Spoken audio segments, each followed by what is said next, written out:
पाषाणिक काल।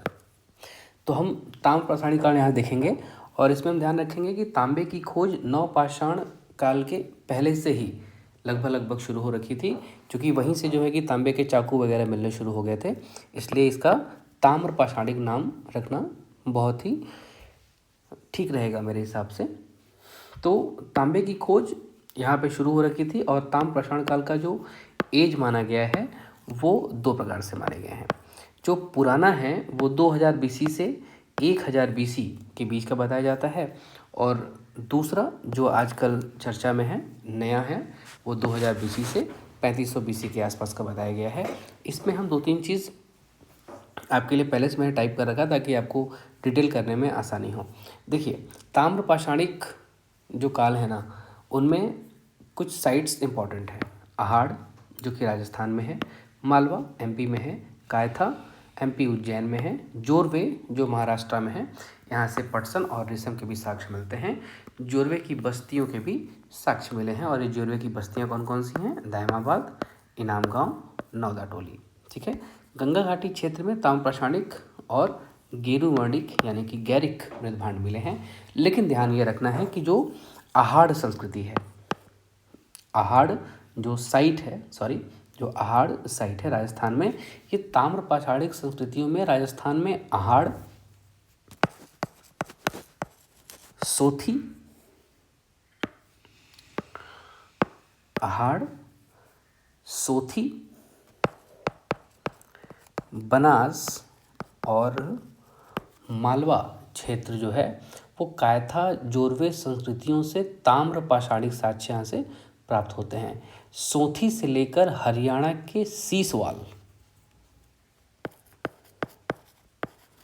सोथी से लेकर हरियाणा का एक जगह है सीसवाल, यहाँ तक लेकर इसकी जो सांस्कृतिक संबंध हैं ये सैंधव पूर्व के काल के बताए जाते हैं।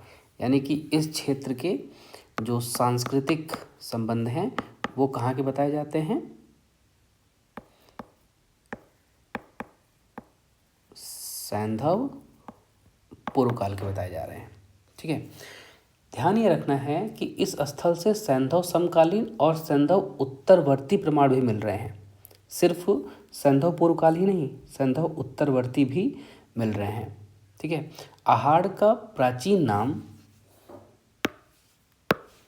जो अहाड़ का, मैं इसको रब कर दे रहा हूँ ताकि आपको आसानी से चीज़ें यहाँ पे दिख जाएं। अहाड़ का प्राचीन नाम ताम्रवर्णी था, ताम्रवर्णी था। यहाँ से तांबे के बने उपकरण बड़ी मात्रा में बढ़ गए हैं, मतलब इन द लार्ज स्केल पे पाए गए हैं। अहाड़ और गिलुंद से बस्तियों की घेराबंदी प्राप्त हुई है। ये जो अहाड़ है, साथ ही साथ एक और जगह गिलुंद, यहाँ से बस्तियों की घेराबंदी प्राप्त हुई है। ठीक है, घेराबंदी मिली है। पकी ईंटों के भी साक्ष्य हैं यहीं से, पकी ईंटों के साक्ष्य मिल रहे हैं। लिंग योनि उपासना मिल रही है, लिंग योनि उपासना के साक्ष्य मिल रहे हैं, और सैंधव प्रकार के मृदभांड की प्राप्ति होती है। मालवा क्षेत्र से प्राप्त मृदभांड सैंधव प्रकार के हैं। अब देखिए क्या है ना कि अगर हम अपनी सहूलियत के लिए, पढ़ने के लिए, ताकि वो आसानी से समझ में आ जाए, हम चीज़ों को अलग अलग टाइम पीरियड बांट देते हैं। पर वो टाइम पीरियड ऐसा तो है नहीं कि अब जो चीज़ें सैंधव क्षेत्र में मिल रही हैं वो कभी आगे नहीं मिलेंगी, या जो चीज़ आगे मिली हैं, खुदाई हो रही है वहाँ पे, हो सकता है वो पीछे जाके किसी और संस्कृति में या किसी और टाइम पीरियड मिल जाए। तो निश्चित तौर पे जो मालवा की संस्कृति है, वहाँ पे जो क्षेत्र में प्राप्त मृदभांड हुए थे वो सैंधव प्रकार के भी वहाँ मिल रहे हैं। तो इसमें कोई बहुत बड़ी बात नहीं है, बहुत हिचकिचाने या बहुत कंफ्यूज होने की बात नहीं है। चीज़ें मिलती ही रहती हैं, जो कि लगातार खुदाइयाँ चालू हैं। कायथा से प्राप्त एक मृदभांड में ये जो है कायथा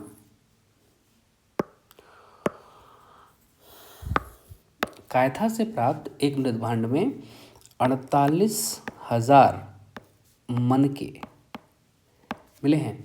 एमपी और पश्चिम महाराष्ट्र में जोरवे संस्कृति से स्थल, जो कि एमपी में नवदा टोली, महाराष्ट्र में दायमाबाद और झाम गांव जैसी बस्तियां नगरीकरण के स्तर तक पहुंच गई थी। कौन कौन सी बस्तियां, ये देखिए आपको बेसिकली मेंस में काम आएगा, पर आपकी जानकारी के लिए है कि एमपी और पश्चिम महाराष्ट्र में जोरवे संस्कृति के स्तर पाए जा रहे हैं। इनमें एमपी में जो नवदा टोली है, इन पे जो एमपी में नवदा टोली है, महाराष्ट्र में दायमाबाद जो है। अब चूंकि ये मेंस में टॉपिक आ रहा है, इसका मतलब ये कंफ्यूज नहीं होना है कि आपको पेटी में से क्वेश्चन नहीं मिलने वाले हैं। तो एमपी में नवदा टोली, महाराष्ट्र में दायमाबाद और झाम गांव जैसी, या इससे बस्ती है ना जिसका आपने किलेबंदी देखी अभी, जैसी बस्तियां, ये नगरीकरण के स्तर तक पहुंच चुकी थी। दायमाबाद से सैंधव पूर्व, सैंधव समकालीन सलवादाह संस्कृति का भी साक्ष्य मिलता है। सलवादाह संस्कृति का भी साक्ष्य मिलता है। यहाँ से लाल रंग के मृदभांड भी प्राप्त होती है। लाल रंग के मृदभांड भी यहाँ से मिल रहे हैं। यहाँ तांबे के रथ चलाते हुए मनुष्य, तांबे के, क्योंकि हम ताम्रपाषाण में पढ़ रहे हैं, तो तांबे के रथ चलाते हुए मनुष्य और हाथी, गैंडा और भैंसे की मूर्तियां प्राप्त हुई हैं। ठीक है, भैंसे की भी मूर्तियां यहाँ से प्राप्त हो रही हैं। और जो इनाम गांव है, इनाम गांव, यहाँ से गर्तावास, मकानों में बड़ा आंगन और आंगन में ही शवाधान, शवों के पैर जो हैं यहाँ पे घुटने के नीचे से काट दिए गए हैं। ध्यान रखना है, इनाम गांव में जो गर्तावास है वहाँ पे बड़े आंगन मिले हैं और इसी आंगन में शवाधान की प्रक्रिया हो रही है, और इस शवाधान में जो शव के पैर हैं वो घुटने के नीचे काट दिए गए हैं। क्लियर है? और देखिए, छोटे बच्चों के शवाधान, जो छोटे बच्चे हैं उनका शवाधान कैसे हो रहा है? मटके में रख कर किया जा रहा है। 2 मटकों को जोड़कर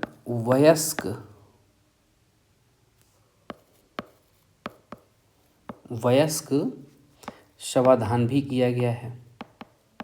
ठीक है, और ये चीज़ का साक्ष्य सैंधव क्षेत्र से भी मिल रहा है।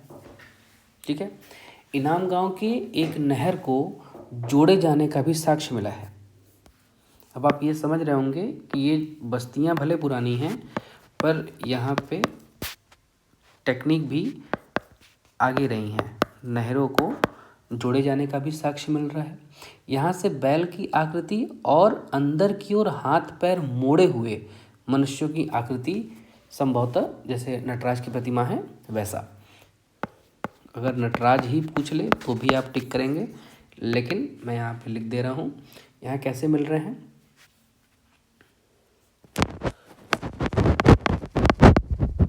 के ओर मोड़े हुए मनुष्यों की, मतलब अंदर के ओर मुड़े हुए हाथ पैर मनुष्यों की आकृति मिली हुई है। ठीक है, अगर नटराज पूछ रहा है तो भी ठीक है। जोरवे संस्कृति में निवासा से पटसन और रेशम के भी साक्ष्य मिल रहे हैं। ठीक है, जोरवे से पटसन और रेशम के साक्ष्य मिल रहे हैं। तो ताम्रपाषाणिक काल के लिए इतना आपके लिए इम्पोर्टेंट था जो आपको मैंने यहाँ पर डिटेल कर दिया। आज के लिए इतना ही, कल किसी और नए टॉपिक मिलेंगे, तब तक के लिए धन्यवाद। आप चाहें तो हमें हमारे टेलीग्राम चैनल पर भी जोड़ सकते हैं। टेलीग्राम चैनल का नाम है मेधावी बाई अभिषेक।